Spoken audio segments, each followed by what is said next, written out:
آپ نے خود کبھی تصدیق نہیں کی. آج تک کسی سنی عالم نے یا سنی پبلک میں سے کسی شخص نے اہل تشیع کی مسجد میں جا کے قرآن کو فزیکلی خود چیک کیا ہے کہ وہ کتنے پاروں والا قرآن چھاپ رہے ہیں یا وہ کس قرآن کو مانتے ہیں؟ تو آپ کو پتہ چل جاتا. یہ جو میرے ہاتھ میں قرآن ہے نا میرے بھائی، یہ سعودیہ سے چھپا ہوا ہے، اور یہ جس رائٹر کا لکھا ہوا ہے نا وہ ابھی بھی زندہ ہے. 15-20 سال اسے شافاد پرنٹنگ پریس والوں نے جاب دیے رکھی. میں 80s کی بات کر رہا ہوں. اسی وقت انہوں نے اس سے یہ قرآن لکھوایا، اور کمال کی اس کی رائٹنگ ہے کہ ہر صفحے کے اوپر آیت مکمل ہو رہی ہے ایک. یہ آلموسٹ آپ دیکھ لیں 500 سے بھی زیادہ، 600 صفحات کے اوپر یہ مصحف ہے، اور اس کا نام ہے عثمان طٰہٰ. دمشق شام کا وہ رائٹر ہے جس نے یہ کاتب جس نے یہ قرآن لکھا ہے. یہ بلو بائنڈنگ کے ساتھ سعودیہ سے چھپ رہا ہے، یہی ریڈ بائنڈنگ کے ساتھ اسی کے رائٹس ہیں جو ایران سے چھپ رہا ہے. آپ پاکستان میں شیعہ کا کوئی بھی مدرسہ دیکھ لیں، اس میں یہی قرآن پڑھا ہوگا، سیم چھاپا. تو یہ پھر جھوٹے پروپیگنڈے انہوں نے کیوں کیے ہوئے ہیں خام خواہ کہ جی ان کا تو یہ عقیدہ ہے. بھائی قرآن جو ہے یہ مشرق سے لے کر مغرب تک، شمال سے جنوب تک، دنیا میں ہر مسلمان کے گھر ایک ہی مصحف ہے، کوئی اختلاف نہیں ہے مصحف کے اوپر. کتابوں کے اندر اگر روایتوں کا چکر آیا تو وہ تو میری الگ سے ویڈیو ریکارڈ موجود ہے. اہل سنت اور اہل تشیع دونوں کے ہاں اس قسم کی مردود روایتیں پائی جاتی ہیں، یا آؤٹ آف کانٹیکسٹ وہ روایتیں کوٹ کی جاتی ہیں جس سے عام آدمی کو یہ شائبہ ہوتا ہے کہ یہ قرآن کو محفوظ نہیں مانتے. اور آپ کو حیرانگی ہوگی کہ صرف سنی نہیں، شیعہ بھی اہل سنت کے بارے میں اس طرح کے دعوے کرتے ہیں کہ یہ اس قرآن کو محفوظ نہیں مانتے. اور اس قرآن کے بارے میں جس کے بارے میں قرآن میں خود گارنٹی ہے، سورۃ الحجر کی آیت نمبر 9، اِنَّا نَحْنُ نَزَّلْنَا الذِّكْرَ وَإِنَّا لَهُ لَحَافِظُونَ. اس الذکر یاد دہانی کو، اس کتاب کو ہم نے نازل کیا، ہم ہی اس کی حفاظت کرنے والے ہیں. اللہ نے حفاظت کی گارنٹی خود لی ہوئی ہے، تو اس کے لیے کسی عالم دین سے سرٹیفکیٹ کی ضرورت نہیں ہے. جھوٹے پروپیگنڈے ہوتے ہیں. اور وہ یہ جو پہلے مجھ سے پھکی والا جواب لے لیں، یہ کہتے ہیں جی شیعہ چونکہ گستاخ صحابہ ہے نا اس لیے آپ کو ان میں کوئی حافظ نہیں ملے گا. اچھا، تو میرا سوال ہے کہ گستاخ صحابہ بڑا مسئلہ ہے یا گستاخ رسول ہونا؟ تو بریلویوں کے نزدیک اہل حدیث اور دیوبندی پکے گستاخ رسول ہیں، تو پھر اہل حدیث اور دیوبندیوں میں کوئی حافظ قرآن نہیں ہونا چاہیے. ہائے ہائے ہائے ہائے، کیسی پھکی ہے اس تو بڑی پھکی. گستاخ رسول بڑی چیز ہے یا اللہ کا گستاخ ہونا؟ ہاں، تو اہل حدیث اور دیوبند کے نزدیک بریلوی مشرک ہیں اور وہ اللہ کے گستاخ ہیں کیونکہ اللہ کے ساتھ شرک کر رہے ہیں. تو بریلویوں میں تو کوئی حافظ قرآن نہیں پھر ہونا چاہیے. تو کیا پریکٹیکلی ایسا ہی ہے کہ بریلویوں کے اندر کوئی حافظ قرآن نہیں ہے، دیوبند اور اہل حدیث کے اندر کوئی حافظ قرآن نہیں ہے؟ تو یہ جو آپ نے کہانی کرائی تھی، یہ چورن بیچا تھا، وہ تو میں نے فزیکلی آپ کا ختم کر دیا. رہ گئے اہل تشیع. تو سر پاکستان میں ٹرینڈ نہیں ہے اہل تشیع کے ہاں حفظ والا، اب حفظ کے مدرسے ان کے آئے ہیں. ہمارے پاس جو حیدر نقوی بھائی آتے ہیں وہ حافظ قرآن ہے، اور ماشاءاللہ اس طرح ان کو کراس ریفرنسز یاد ہیں کہ آپ حیران ہو جائیں. بڑے پکے حفاظ بھی اس طرح نہیں کہ ریفرنس کوٹ کر سکتے. ایران میں ہزاروں حفاظ ہیں، پاکستان میں بھی اب کئی ایک حفظ کے مدرسے شروع ہیں.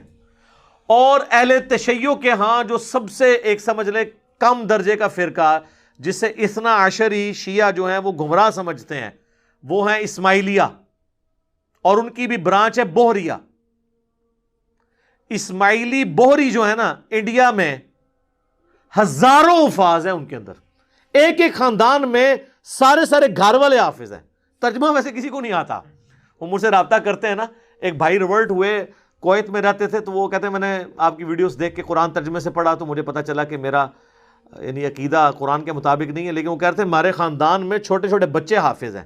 حفظ کرنے کے اوپر جو ہے نا وہ پورے کا پورا زور ہے، عقیدوں پہ نہیں. لہٰذا یہ جو آپ اتنے عرصے سے کہانیاں کروا رہے تھے، بڑے بڑے انہوں نے مناظروں کی نا سٹوریاں بنائی ہوئی ہیں کہ ایک بار شیعہ ایک سنی کو گھیر گھار کے شیعہ ڈکلیئر کر کے مناظرے میں لے آئے، اور وہ حافظ تھا کیونکہ شیعہ کے پاس تو حافظ ہی کو نہیں ہوتا، اور وہ آ کے وہاں پہ بھول گیا.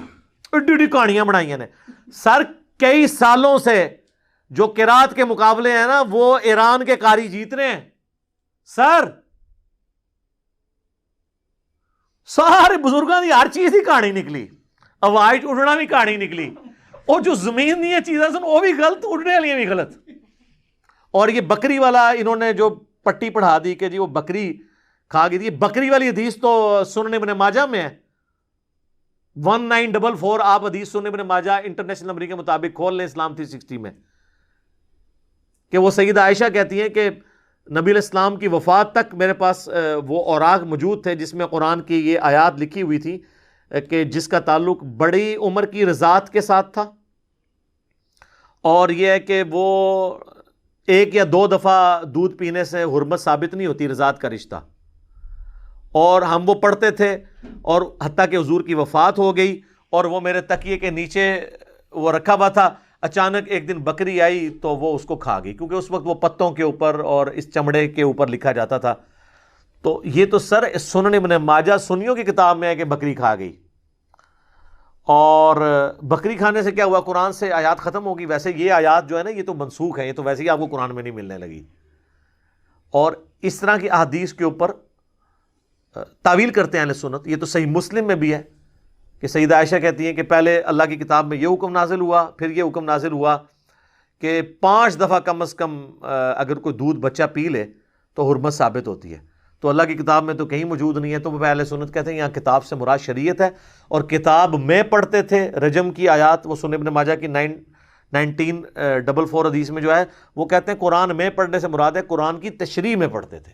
دیکھا اپنے کس طرح تعویل کر دینے، ٹھیک ہے ہم مان لیتے ہیں تعویل کو۔ تو سر شیعہ کے لیے پھر یہی والی تعویل آپ قبول کیا کریں، وہ بھی اگر صحیح بخاری سے آپ کو وما خلق الذکر والانثى وخلق الذکر والانثى ابن مسعود کی روایت میں اختلاف بتاتے ہیں، تو آپ کہتے ہیں قرآن 7 قرات میں نازل ہوا ہے، تو وہاں پہ بھی اختلاف۔ بہرحال اس وقت جو مصحف ہمارے ہاتھ میں نا اس کے اوپر اجماع ہے، ٹھیک ہے، جو مشرق سے لے کے مغرب تک، شمال سے لے کر جنوب تک یہی مصحف ہے۔ لہٰذا یہ بکری کھانے والی روایت تو آندہ آپ نے بیان نہیں کرنی ہے، اور دوسرا پارے تو نبی الاسلام کے زمانے میں ہے ہی نہیں تھے، کہاں سے کھا جانے تھے؟ نبی الاسلام کے زمانے میں تو صورتیں تھیں، یا صحابہ کے زمانے میں منزلیں ہوئیں تاکہ 7 منزلیں ایک ہفتے میں کوئی قرآن مکمل کر لے۔ بعد میں جب تھوڑی سستی آئی تو پھر اس کو 30 پاروں میں ڈیوائڈ کیا گیا کہ اگر کسی نے مہینے میں قرآن مکمل کرنا ہے تو روز کا 1 پارہ پڑھ لے۔ یہ تو بنو امیہ کے دور کے اندر پہاڑوں ان کی پاروں کی ڈویژن ہوئی ہے، اس لیے آپ دیکھیں سعودیہ میں آپ کو کئی قرآن ملیں گے جو پاروں کی تفریق کے بغیر پرنٹ ہوئے ہیں، وہ اس تفریق کو مانتے ہی نہیں ہیں۔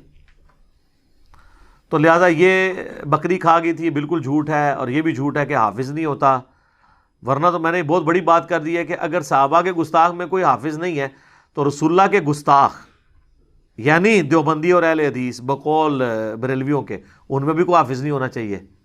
تو امام کعبہ تو ہر دفعہ مصلی سناتا ہے، جس کے پیچھے آپ کہتے ہیں نماز نہیں ہوتی ہے، اس کو حفظ کیسے ہو گیا ہوا ہے؟ سر میرا تو یہ دعویٰ ہے کہ کافر بھی قرآن کو حفظ کرے نا اس کو بھی حفظ ہو جائے گا۔ سر گرو نانک کو 14 پارے یاد تھے، یہ تو مسلمان فخریہ بتاتے ہیں، یہ تو نالج کی بات ہے، کوئی بھی حاصل کر لے۔ اور بقول دیوبند اور اہل حدیث کے بریلوی جو ہیں اللہ کے گستاخ ہیں، شرک کرتے ہیں، تو بریلویوں میں تو اتنے حافظ ہیں، صرف الیاس قادری صاحب نے جتنے حافظ نکال دیے ہیں، آندہ تو 50 سال آپ حافظ نہ پیدا کریں، اتنے حافظ انہوں نے مدنی منوں کی شکل میں مدرسۃ المدینہ سے نکال دیے ہوئے ہیں۔ تو حفظ کرنے سے کیا ہو جاتا ہے؟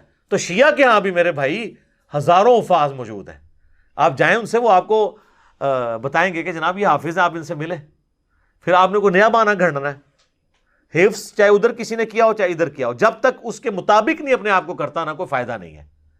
میرا ایک یوٹیوب پہ کلپ بھی ہے، افسوس ایسے حفاظ کے اوپر، جن حافظوں کے آپ کو فضائل بتائے جاتے ہیں وہ حافظ اور ہیں جو قرآن کے حلال کو حلال اور حرام کو حرام جانے، ان حفاظ کے لیے فضیلت ہے۔ خالی حفظ کرنے سے کچھ بھی نہیں ملنا جب تک آپ اس کے اوپر عمل نہیں کریں گے۔ لہذا یہ بالکل کہانی تھی کہ جی شیعہ کا قرآن الگ ہے، سنیوں کا الگ ہے، اور شیعہ جو ہے وہ 40 پارے مانتے ہیں اور سنی 30 پارے مانتے ہیں۔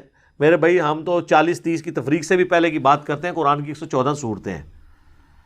میری اس حوالے سے کئی ایک ویڈیوز قرآن کے تعارف کے اوپر ریکارڈڈ موجود ہیں۔ قرآن کی جو تفسیر ریکارڈ ہوئی اس میں پہلے 6 لیکچرز قرآن کے انٹروڈکشن میں نے 40 پوائنٹس کور کیے ہیں، اس میں نے یہ چیزیں ڈسکس کی تھی کہ خدا کے لیے ایک دوسرے پہ جھوٹے الزام لگانا چھوڑیں۔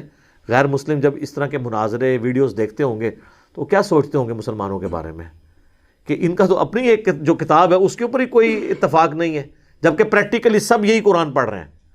بتائیں نا کسی شیعہ کے گھر سے دوسرا قرآن نکلا ہے یا کسی سنی کے گھر سے دوسرا قرآن نکلا ہے, پریکٹیکلی تو اسی کو فالو کر رہے ہیں. تو پھر بات خام خواہ چند کمزور روایات یا آؤٹ آف کانٹیکس روایات اٹھا کر, جن کو سنی شیعہ کے بڑے محدثین خود ریجیکٹ کرتے ہوں یا تعویل کرتے ہوں, وہ آپ ان کے کھاتے میں تو نہ ڈالیں. امین الحسینی صاحب ہیں ایک شیعہ کے اسکالر, انہوں نے کتاب لکھی ہے شیعت کا مقدمہ. اس میں شیعہ کے اوپر جو الزامات ہیں ان کے جواب دیے انہوں نے کہ یہ تو آپ کی پبلک نے آپ کو پڑھایا ہوا ہے, ایسا تو نہیں ہے. تو یہ پبلک نے خالی شیعہ کے بارے میں نہیں پڑھایا ہوا. بریلوی نہیں کہتے کہ اہل حدیث گستاخ رسول ہیں اور خارجی ہیں, تو اہل حدیث مان لیں گے ان کے کہنے پہ, اور اہل حدیث کے کہنے کے اوپر بریلوی اپنے آپ کو مشرک مان لیں گے. تو سب ایک دوسرے کو کہہ رہے ہیں, اسے کیا فرق پڑتا ہے؟ پریکٹیکلی بات کریں اور علمی اختلاف کریں, تکفیر کسی کی نہ کریں. ٹھیک ہو گیا جی. اللہ تعالیٰ سے دعا ہے جو حق بات میں نے کہی اللہ تعالیٰ ہمارے دلوں میں راسخ فرمائے. اگر جذبات میں میرے منہ سے کوئی غلط بات نکل گئی تو اللہ تعالیٰ ہمارے دلوں ہی سے محو کر دے, ہمیں معاف بھی فرما دے, ہمیں کتاب و سنت کی تعلیمات پر عمل کر کے دوسرے بھائیوں تک پہنچانے کی توفیق عطا فرمائے. سبحانک اللہم و بحمدک اشہد ان لا الہ الا انت استغفرک و اتوب الیک وما علینا الا البلاغ المبین. جزاکم اللہ خیرا.